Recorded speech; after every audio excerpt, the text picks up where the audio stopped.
I'm Tom Baker, this is Chasing Cars, and next to me is the Skoda Kamiq. Now, if you're a subscriber, you'll know that the Skoda Kamiq won our best small SUV megatest last year. Why? Because even though this is one of the smallest SUVs on the market, it has an incredible amount of space inside and in the boot, it's good to drive, and it's good value. In fact, the car that won that megatest was the base Kamiq at $37,990 driveaway. Was the base Kamiq. This one is now a new base model called the Kamiq Runout. 650 are available here in Australia for the next few months at the price of $32,990 driveaway. Still not quite as cheap as the Kamiq was in simple terms as when it launched in Australia a few years ago. It's been a heck of a lot of inflation since that point. The prices of cars have gone up and up. So it's refreshing to see that the baby Skoda has again adopted a really affordable base model. But is this the Kamiq you should buy? In today's video, I'm going to let you know. Before we get started, hit subscribe below. Chasing Cars, honest reviews of your next car. Brought to you by Budget Direct. Jumping into the Kamiq Runout, I'm not going to pretend that this vehicle isn't a base model, because it is. But it is kind of a Skoda base model, which feel a step above what you'd get at the cheaper end at most rivals. And I think you notice that as soon as you jump into this car, you close the door, you feel the materials, it is nicely screwed together, nicely made. And while the fitments are honest, you're not getting the highest level of equipment and specification in here, what you do get works really well. And the ergonomics of this car are especially good. A little bit better than the ergonomics in the larger Kamiq, which also gained an entry-level model recently here in Australia. So what do you get? Well, it starts with actually nice, comfortable, supportive seats. The thigh angle is not changeable, but for me it works really well for the shape of my legs. You do have manual adjustment for height, backrest, and you even have lumbar on this car, so you can make sure you're getting really good support for highway trips. Yesterday I drove for about 3.5 hours non-stop, and I got out feeling absolutely fine. That's paired with a lovely perforated leather steering wheel, same as you get on the higher models, with hard rollers and buttons. In fact, most of the controls in this car are hard, they're real buttons, and everything works really nicely, including the air conditioning. No climate control on this car. It is manual, so you've got these dials here for temperature, fan speed, where you want the air to go. But you know what? That all just works absolutely fine, and the air conditioning is good in this car. Where you start to lose some features is in things like the touchscreen here. So we don't have integrated navigation. We do have Apple CarPlay and Android Auto, but like the olden days, you have to plug in a cable, which is not quite as good as wireless, which you get on higher versions of this car. But you can buy those dinky little adapters, which kind of turn it into a wireless system if you want to try that out. Looking ahead, we have analog gauges, which initially feel like a setback, particularly if you're used to a big digital instrument cluster, but I just love the way they look. They kind of remind me of a nice expensive watch, so in some ways I kind of prefer this, but I am an old school guy.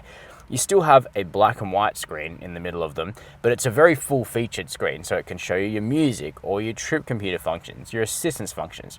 Everything that you would normally find in a Skoda dashboard is still in that small screen. It's just small and black and white rather than a full width color display, if that makes sense.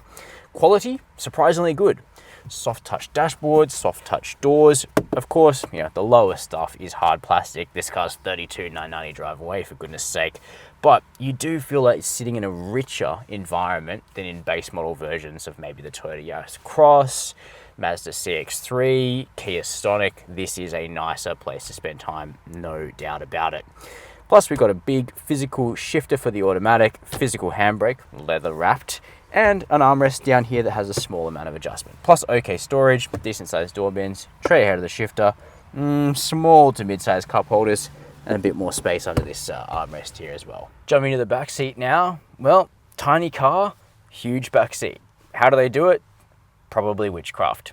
Actually just good packaging. But anyway, what you can see here is that Skoda have achieved what rivals seemingly cannot, which is enough space for adults in the back of a truly compact SUV. I've got this driver's seat in my driving position. I continue to be 6 foot and 183 centimeters. I don't think I've shrunk. As you can see, legroom is excellent, toe room is good, headroom is good. I have no complaints back here because also the thigh angle of the back seat is good. I could easily travel a couple of hours back here without complaining, which is not something you can say of many of the small SUVs that this car competes with. Plus, we still get rear air vents and 2 more USB-C ports even at this price. Naturally, the rear door plastics are downgraded, but you're still getting a little bit of soft padding here. You don't have an armrest in the center. You'd need to step up to the largest Skoda Kamiq, which is $7,000 more expensive than this car in base model form to get amenities like that. Personally, I think I could live without it. Maybe you could just buy yourself one of those little plushy things to sit here in the middle, you know? But if you are riding back here a lot of the time, what you'll find is it is spacious and well equipped, and that's what's important. Coming around the back now, I'm gonna let you know how you can distinguish a Kamiq run out from the style model above. There's two main ways from the outside. Firstly is the black plastic roof rails up there. You get silver versions on the style, which look a little bit more upmarket, a bit more stylish. But then also the alloy wheels. They move down from an 18-inch to a 17-inch wheel. Personally, I think the Kamiq should only be on 17s anyway. It's a pretty small SUV. It doesn't need massive wheels, and the ride quality certainly benefits. You still get nice silver badging around the back here, but you do lose a power tailgate. It's manual on the run out, but it opens up to reveal one of the biggest boots in the class. 400 liters of space is actually incredible. You're gonna get several suitcases back here. You can also fold those seats down, which I did yesterday, and got my bike in here with both wheels on, which I think is amazing for such a small car. Plus, beneath that boot floor, you have a full-size spare wheel. How good is that?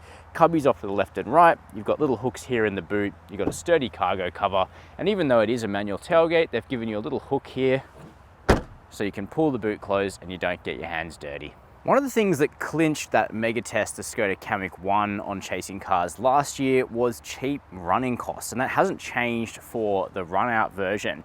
So you can buy a 7-year service plan for this car, which is a good investment, particularly if you plan to keep it for a while. It'll set you back $2,650, so it's not a tiny outlay, but it will last you 7 years, 105,000 kilometers of scheduled maintenance on this car, which is really well priced for that level of inclusion. The warranty too is 7 years with unlimited kilometers, with no drop off in coverage for component elements of that warranty across the 7 years, which Skoda is particularly proud of.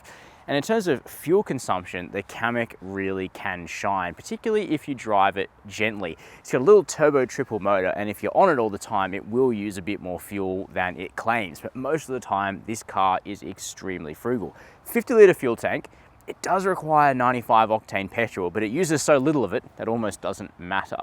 Now, in the city, you'll be able to get this into the mid-6s without too much effort. You can probably do better than me. But if you drive this thing gently on flowing country roads, you'll see your consumption dip into the 4s, which would be a range of over 1,000 kilometers from this little car. So let's go for a drive in the cheapest Skoda, the Kamiq Runout. I've already let you know the things that you lose in the interior compared to the more expensive model, which we're fans of here at Chasing Cars. But thankfully, when it comes to the driving experience, you don't lose anything. In fact, I think you might actually gain something. So what do I mean by that? Well, let's start under the bonnet. Here in Australia, the Skoda Kamiq is only available with 2 engines. At the bottom end of the range here, and also the car above this one, the Style, it's a 3-cylinder, turbocharged, 1-litre engine, making 85 kilowatts of power and 200 Newton meters of torque. And I had a Polo in my family for a few years with the same engine. That one had the manual transmission. These cars are all automatic only now.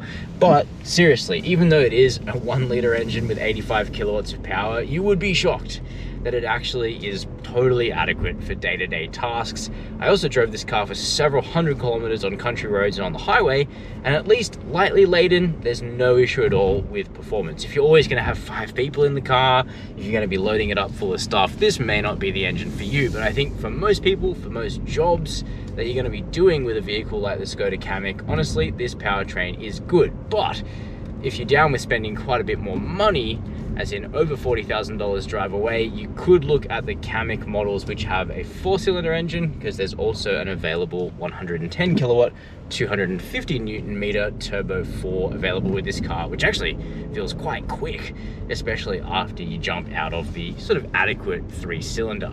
As I mentioned, the only transmission these days is a 7-speed dual clutch automatic transmission. It is a dry DSG, so not quite as seamless as the wet clutch versions for those of us that nerd out about dual clutch automatics, but honestly, it's fine. You do get some of those old school Volkswagen Group DSG characteristics, a little bit of rolling back if you're on a slope, but nothing that you can't manage. and you get used to it all pretty quickly. When the Kamiq first launched in Australia at $27,990 drive away, might I add, although before the sort of recent bout of inflation we've had in this country, you could also get a 6-speed manual, which was very cheerful, but that hasn't been available for some time. All Kamiqs are front-wheel drive. I think in this segment, the very compact SUV segment, all-wheel drive. Do you really need it in this country? Probably not. So, powertrain's the same, transmission's the same, both of them get pretty good marks from me.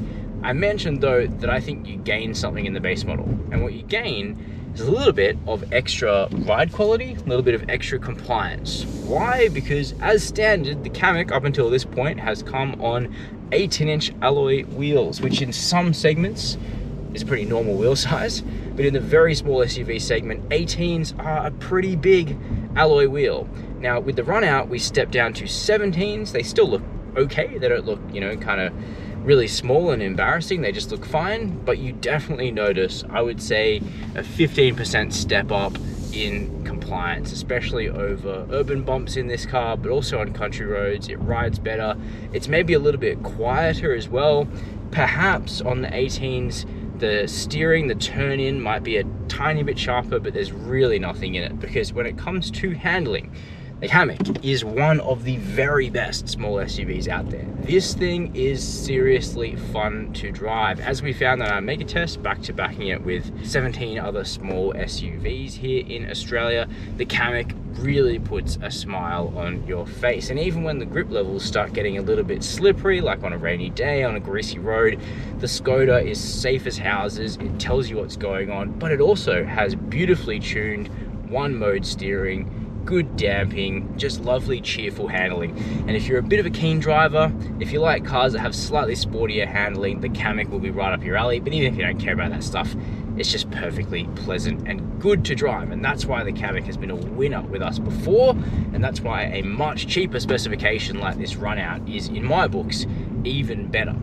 Now, in terms of things like refinement, it's actually not that bad. It's a relatively small car, there's some sound deadening, and there's not too much roar on country roads or on the highway. I actually thought it was a little bit quieter than the bigger Skoda Kamiq in my back-to-back testing of the cars. I didn't have my decibel meter with me, unfortunately, but that was the sense that I got. You do hear the engine if you rev it out, but it's kind of distant, it's kind of hushed and refined, which is nice.